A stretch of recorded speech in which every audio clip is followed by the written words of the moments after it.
it was exactly the same thing for me with English. I've talked about it many times, but in Spain, I studied English for 15 years through primary school, high school, college, Hmm. and I could pass a grammar exam. I did pass English, all the courses, but I just couldn't speak the language. Hmm.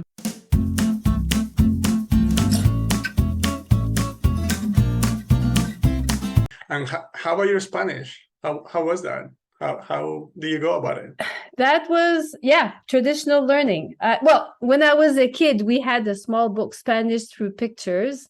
So I was like, oh, I want to learn Spanish, but it was just a book with pictures. And I was saying hombre because there's an H. And in English, you pronounce the H. So I guess I assumed you pronounce the H in Spanish. Right. When I was at McGill, I decided to take Spanish. And it was amazingly easy, but it was a traditional course with textbooks and everything. But a minority of us in the class were native French speakers and the others were English speakers. And I saw how much easier it is for the French speakers because it's much closer. Right. And I had straight A's in that class without any effort. I loved it. I enjoyed it so much, even though it was traditional learning, but I enjoyed that. Mm-hmm. I wouldn't enjoy it anymore, I think, but at the time it was fine for me. I did all the classes up to advanced, and then there was nothing else. And I did manage to also interact with friends in Montreal who were from Spanish-speaking countries. So that also made it a real-world language, not just academic. Right. So that's what I was thinking about. That because of the academics that you were mentioning, you were getting straight A's, but we all know that doesn't mean you're actually able to use the language, right? But it probably gave you enough for you to understand what was going on when you actually spoke to your friends or Spanish-speaking people, which was the thing that actually helped you acquire the language. But again, we give the conscious learning the credit. You know what I mean? Yeah. Because I think it was exactly the same thing for me with English. I've talked about it many times, but in Spain, I studied English for 15 years through primary school, high school, college, and I could pass a grammar exam.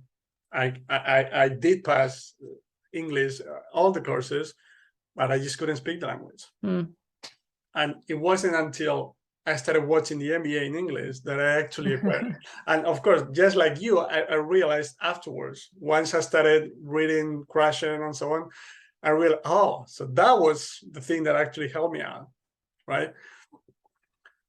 And all those years of traditional learning, at least they gave me enough for me to understand what was going on in the NBA games. But that was the thing that actually helped me out because I was watching NBA games every day in English for several years. I still do that, right? Okay. But because comprehensible input is subconscious, right? Or language acquisition is subconscious, rather. It's harder to measure. Again, it's hard. Yeah. It's hard to say. So I've watched a series episode. I've learned this much, or I've gotten this much better. It's hard to measure. Yeah. But if you go to a traditional class, so today I've learned 3 new verb tenses. So tomorrow I will have forgotten everything. Of course. But and I will feel stupid. I'll feel, why am I not good at languages? Yeah. It's the method that's not good. Exactly. It's not you. Yeah, you leave that class and you feel like you've gotten this much better because you've learned three new things that you can measure. And you do the test and wow, I pass, I'm in the next level. Exactly. Until either you manage to get some CI and you actually acquire the language, or you just give up and feel like you can't learn languages. Yep. And I'm sure it's happened to you with Bulgarian. Like again, I've talked about it many times, but I perfectly remember the first time I came to Poland. I didn't know about CI and all the stuff yet. And, the usual thing you do is you ask native speakers, how do you say this? How do you say that? And I vividly remember that. I don't remember what it was, but they told me, and 5 minutes later, I've forgotten already. 5 minutes, not a month later or even a week. No, 5 minutes. And the crazy thing is, the same exact thing happened to everybody else. Like 10 minutes later, I would ask another non-Polish speaker friend, what was the word? I forgot. Thanks so much for watching this video. I hope you enjoyed it. And if that's the case, here you can find the whole interview in which we talked about plenty more things related to how languages are actually acquired.